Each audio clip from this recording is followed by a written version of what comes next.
Katika jambo zima la familia na ndoa, wengi wetu ni mashuhuda na tunawafahamu alifunga ndoa na Bi Philomena Luangiza, na ilikuwa tarehe 29 mwezi wa 6 mwaka 2019.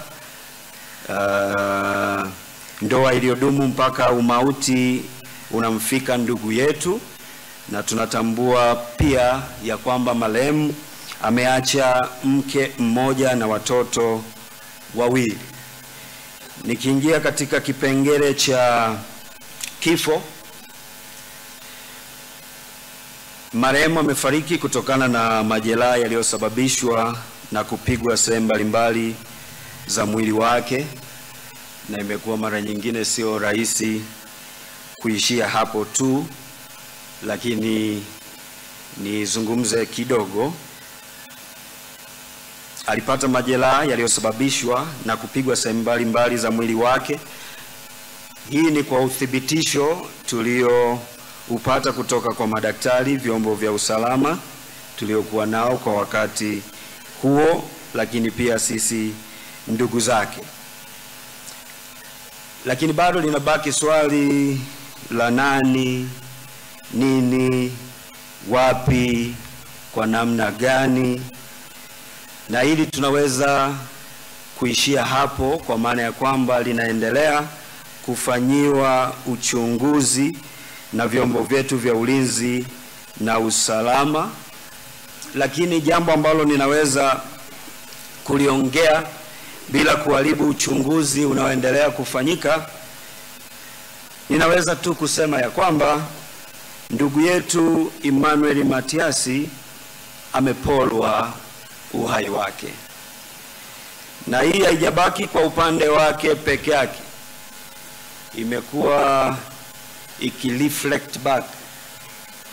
Yeye ameporwa uhai wake, na kwetu sisi sote tumeporwa maisha yake. Kibinafsi amegusa maisha yangu katika nyanja nyingi. Wengi tuliosikia mpaka sasa wakizungumza na kutoa shuhuda wameguswa na mambo mbalimbali aliyoyafanya katika maisha yao. Kwa hiyo licha ya kuporwa uhai wake, sisi tumeporwa maisha yake kwetu, na nitoe rai kwetu ama changamoto tu ya kwamba kwetu sisi tunaobaki tukimtazama namna alivyokuwa na maono, utekelezaji, kwa sababu kuwa na maono ni jambo moja, kutekeleza ni jambo jingine. Tunachukua hatua gani kuyaenzi mema mengi ambayo ametuachia?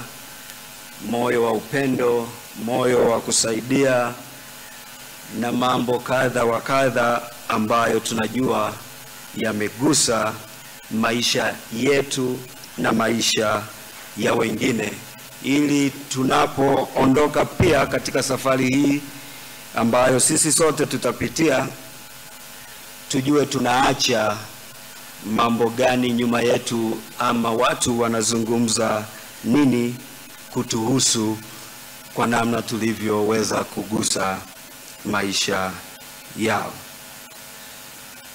Nipende kuishia hapo. Nashukuru kwa kusikiliza na kutukimbilia katika wakati wetu huu mgumu wa maombolezo ya ndugu yetu, na nimalizie kwa kusema Bwana alitoa na Bwana ametoa, jina la Bwana na libarikiwe.